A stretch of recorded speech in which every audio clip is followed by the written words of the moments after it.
আবারও বিতর্কিত উদয়ন গুহ। আঙুল ভেঙে দেওয়ার নিদান দেওয়ার পর এবার আন্দোলনকারী মহিলাদের নিয়ে বিতর্কিত মন্তব্য উদয়ন গুহর। দিনহাটা ২ নম্বর ব্লকের তৃণমূল কংগ্রেসের বিক্ষোভ মঞ্চে বক্তব্য রাখতে গিয়ে উত্তরবঙ্গ উন্নয়ন মন্ত্রীর মন্তব্য, গ্রামের মদের ঠেক বা লটারির দোকানের বিরুদ্ধে যখন আন্দোলন হয় তখন গ্রামের সাধারণ মহিলারাই আন্দোলন করেন, কোনো জিন্স প্যান্ট পরা মহিলা আন্দোলনে সামিল হন না। রবিউল হোসেন আমাদের প্রতিনিধি রয়েছেন, এই নিয়ে আমরা বিস্তারিত জানবো। সরাসরি রয়েছে রবিউল, যে মন্তব্য করেছেন উদয়ন গুহ এবং যে মন্তব্যে আবার নতুন করে বিতর্ক তৈরি হয়েছে, তার যে মন্তব্যে ঠিক কি স্পষ্ট হচ্ছে? দেখো, তোমাকে জানিয়ে রাখি, কলকাতার আরজিকর কাণ্ডে যখন রাজ্যের শাসক দল বিরোধী দল উভয়ই কিন্তু সেই দোষীদের দৃষ্টান্তমূলক শাস্তির দাবিতে পথে নেমেছে, ঠিক সেই মুহূর্তে আরজিকর নিয়ে কিন্তু এর আগে যেমন একবার মন্ত্রী উদয়ন গুহের মুখ থেকে বিতর্কিত মন্তব্য শোনা গিয়েছিল যে আরজিকর কাণ্ডে যারা মুখ্যমন্ত্রীর পদত্যাগ দাবি করছেন তাদের আঙ্গুল ভেঙে দেওয়া হোক। তারপরেই কিন্তু গতকাল আবারও বিতর্কিত মন্তব্য, সেই প্রতিবাদী যারা প্রতিবাদ করেছে তাদেরকে নিয়ে। মন্ত্রী একেবারেই সোজাসাপটা কটাক্ষ, গ্রামে যখন কোনো মদের থেকে বিরুদ্ধে অভিযান হয় বা কোনো লটারির দোকানের বিরুদ্ধে বা জুয়ার দোকানের বিরুদ্ধে অভিযান হয়, ঠিক সেখানে কিন্তু গ্রামের সাধারণ যারা মহিলা আছে তারাই কিন্তু সেই লাঠি সোটা বা যেটাই হোক তারাই কিন্তু সেটা নিয়ে প্রতিবাদে সামিল হয়। কিন্তু সেই আন্দোলনে কখনো কিন্তু শহরের কোনো জিন্স পরিহিতা কাউকে দেখানো যায় না। এক্ষেত্রে মন্ত্রী একেবারেই কিন্তু অকপট যুক্তি দিতে চেয়েছেন যে যেহেতু গ্রামের এই ছোট ছোট আন্দোলনগুলি সেগুলিতে কোনো রকম মিডিয়া কভারেজ হয় না বা সেই আন্দোলন কখনো টিভিতে দেখানো যায় না বা একেবারেই কোনো পত্রপত্রিকায় আসে না সেই আন্দোলনের ছবি, তাই কিন্তু শহরে জিন্স প্যান্ট পরিয়ে তারা সেই আন্দোলনে আসেন না। পাশাপাশি সেই তিলোত্তমার শাস্তির দাবিতে যারা পথে নেমেছে তাদের প্রতি কিন্তু মন্ত্রী একেবারে সোজা কটাক্ষ করেছে, শুধু মৃত মানুষদের জন্য আন্দোলন না করে গ্রামে যে সমস্ত মদের ঠেক রয়েছে, জুয়া রয়েছে, অর্থাৎ যে জিনিসগুলি জীবিত একজন মানুষকে মৃত্যুর মুখে ঠেলে দিচ্ছে, পরিবারকে ধ্বংস করে দিচ্ছে, তাদের বিরুদ্ধে আন্দোলন গড়ে তোলা উচিত। শুধু একজন মৃতার জন্য কেন আন্দোলন, হয়তো মন্ত্রী এমনটাই বলতে চেয়েছেন। তোমাকে জানিয়ে রাখি, গতকাল মন্ত্রীর এই মন্তব্যের পর একেবারে কিন্তু উত্তাল জেলার থেকে শুরু করে রাজ্যের রাজনৈতিক মহল।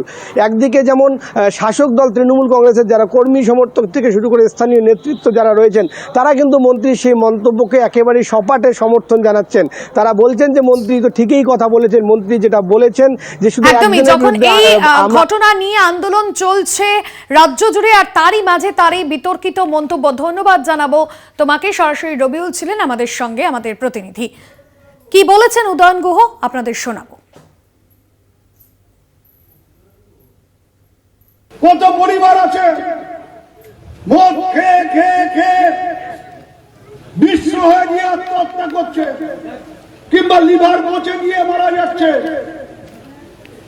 এসব ক্ষেত্রে আমি দেখেছি যে কোন সময় গ্রামের মহিলারা আন্দোলনে নামে, তারা মদের ঠেক ভেঙে দেন, তারা জুয়ার ঠেক ভেঙে দেওয়ার জন্য ঝাঁটা নিয়ে মিছিল করেন, কিন্তু মদের ঠেক ভাঙার জন্য, জুয়ার ঘাঁটি ভাঙবার জন্য আমি কোনোদিনও কোনো জিন্স পরা মহিলাকে দেখিনি।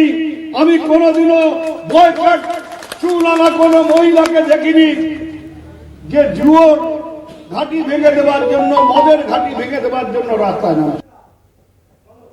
এই মুহূর্তে ফোন লাইনে রয়েছেন শিলিগুড়ি প্রাক্তন মেয়র সিপিএম নেতা অশোক ভট্টাচার্য। অশোকবাবু, যে মন্তব্য করেছেন উদয়ন গুহ, যেখানে তিনি আবারও বিতর্কিত মন্তব্য করেছেন, তিনি বলছেন যে মদের ঠেকের বিরুদ্ধে গ্রামের সাধারণ মহিলারা আন্দোলন করে, জিন্স প্যান্ট পরা মহিলারা আন্দোলন করে না। বলাই যেতে পারে যে আরজি করের যে ঘটনা, সেই ঘটনায় আন্দোলনরত মহিলাদের উদ্দেশ্যে তিনি এহেন মন্তব্য করেছেন।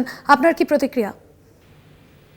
উদয়ন গুহ একজন রাজ্যের মন্ত্রী, কিন্তু সত্যি কথা বলতে গিয়ে তিনি শুধু উত্তরবঙ্গের নয়, আমাদের রাজ্যের একটা লজ্জা। একের পর এক যে ধরনের মন্তব্য তিনি করছেন, এরকম একটি সংবেদনশীল ঘটনাকে কেন্দ্র করে, তার তো কোনো নৈতিক অধিকার নাই মন্ত্রী হিসাবে থাকা। কারণটা হচ্ছে, আমি তো মনে করি যে তাকে সবার বয়কট করা উচিত। তিনি তার যে এই যে উত্তরবঙ্গ উন্নয়ন দপ্তরের মন্ত্রী, সেখানে যে শিলিগুড়ির পাশেই তিনি সেখানে যে হিমালয় কন্যা, তার যে একটা যেখানে অফিস কার্যালয়টা তার শিলিগুড়ির পাশেই।